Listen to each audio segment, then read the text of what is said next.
नमस्कार दोस्तों, स्वागत है मेरे भाई आपका अपने चैनल बिजी क्रूज में। क्या कभी आपके साथ ऐसा हुआ है कि सुबह सुबह उठते ही ऐसा लगे कि आपका मूड खराब है, आज तो दिन बेकार ही जाएगा, लेकिन अचानक कोई ऐसी घटना घट जाती है जिससे आपका पूरा मूड बदल जाता है? अगर हाँ तो भाई रॉबर्ट फ्रॉस्ट ने आपकी कहानी लिख दी। इसका नाम है डस्ट ऑफ स्नो। जी हाँ, तो ये डस्ट ऑफ स्नो बिल्कुल इसी पर आधारित है। और दोस्तों इस वीडियो में हम इसका पोएम और सेंट्रल आइडिया दोनों करने वाले हैं। सिर्फ एक ही वीडियो ज़्यादा लंबी नहीं होने वाली है। तो चलिए दोस्तों आज इस वीडियो को ज़्यादा समय नहीं गंवाते हुए स्टार्ट करते हैं। दोस्तों सबसे पहले इसका नाम आप देखिए, डस्ट ऑफ स्नो। इसका नाम है डस्ट ऑफ स्नो, जिसे बर्फ की धूल हिंदी में कहा जाता है। और दोस्तों इसे हम अनुवाद सहित करने वाले हैं दोस्तों, जिसके पोएट हैं रॉबर्ट फ्रॉस्ट। तो चलिए दोस्तों पोएम पढ़ते हैं और इसका एक एक करके अनुवाद हम देखते हैं।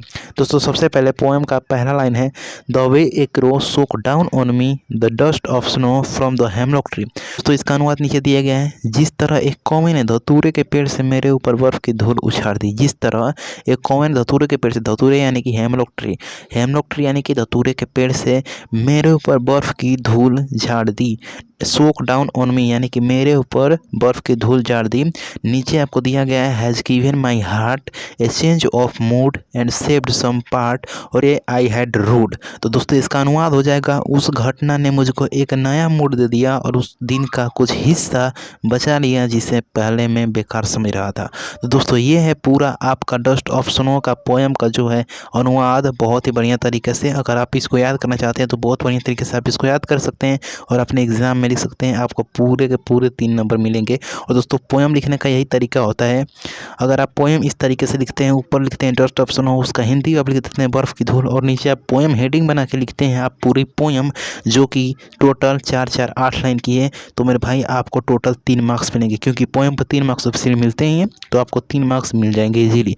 उसके बाद से दोस्तों अगर मैं बात करूँ सेंट्रल आइडिया की, तो दोस्तों सेंट्रल आइडिया आपको कैसे लिखना है मेरे भाई, वो भी इस वीडियो में बताऊंगा, और क्या लिखना है और सेंट्रल आइडिया क्या होने वाला है वो भी बताऊंगा। तो चलिए दोस्तों फटाफट से सेंट्रल आइडिया देखते हैं। तो दोस्तों सेंट्रल आइडिया में आपको कुछ नहीं करना है, सबसे पहले एक हेडिंग बनाने वाला है। किसके नाम से? सेंट्रल आइडिया के नाम से, क्योंकि आप सेंट्रल आइडिया लिख रहे हैं। ऊपर आपको लिखना है डस्ट ऑफ स्नो, बर्फ की धूल। और दोस्तों सबसे इंपॉर्टेंट बात, इसमें आपको जो सबसे इंपॉर्टेंट वर्ड लगेगा उसको आपको ब्लैक पेन से लिख देना है। दोस्तों इस पोएम को पढ़िए, this poem written by Robert Frost. यहाँ पे आप सेंट्रल आइडिया में लिखेंगे this poem written by Robert Frost. और दोस्तों इसका आप स्क्रीनशॉट भी सकते हैं, एकदम एग्जैक्ट नहीं लिख भी सकते हैं, कोई दिक्कत नहीं होगा। फुल मार्क्स मिलेंगे, 3 नंबर मिलेंगे आपके सेंट्रल आइडिया के, 3 नंबर आपके पोएम के मिलेंगे। अगर पोएम और सेंट्रल आइडिया मेरे भाई पूछा है तो मेरे भाई आप 6 नंबर पक्के कर सकते हैं बिना किसी दिक्कत के। तो दोस्तों सेंट्रल आइडिया लिखिए यहाँ पे आराम से, और इसका स्क्रीनशॉट ले सकते हैं, उसको लिख भी सकते हैं। चलिए दोस्तों सेंट्रल आइडिया पढ़ते हैं। This poem written by Robert Frost. ये पोएम किसके द्वारा लिखी गई है? रॉबर्ट फ्रॉस्ट के द्वारा लिखी गई है। और यहाँ पे पोएट में लिखा हूँ रॉबर्ट फ्रॉस्ट, और यहाँ पे this poem written by Robert Frost है। तो दोस्तों सबसे पहले अगर आप बता देंगे पोएट का नाम, तो एग्जामिनर समझ जाएगा कि यह बच्चा पढ़ने वाला है, इसको पोएट का नाम याद है, और बढ़िया तरीके से आपको नंबर दे सकता है। उसके बाद से लिखा है, the poem expresses the significance of small things in changing one's attitude. उसके बाद से दोस्तों है, the poet appreciates the beauty of the snowflakes which changed his mood and saved precious moments from being wasted. उसके बाद से दोस्तों है, एक crow shakes off the snow dust from the hemlock tree the same way one can shakes off the sadness from one's heart. तो दोस्तों ये है पूरा तरीका आपको डस्ट ऑफ स्नो का सेंट्रल आइडिया अगर पूछ देगा तो सेंट्रल आइडिया लिखने का, अगर आपको पोएम पूछ देगा तो पोएम आपको लिखने का।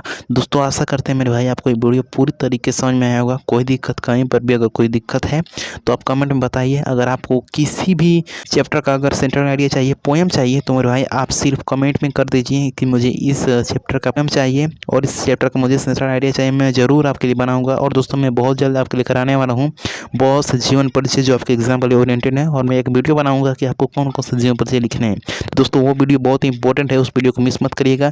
तो चलिए दोस्तों मिलते हैं आपसे नेक्स्ट वीडियो में, और आशा करते हैं आपको ये वीडियो पसंद आई होगी। मिलते हैं आपसे नेक्स्ट वीडियो में, तब तक के लिए जय हिंद, जय भीम, जय भारत, और अपना ख्याल रखिएगा।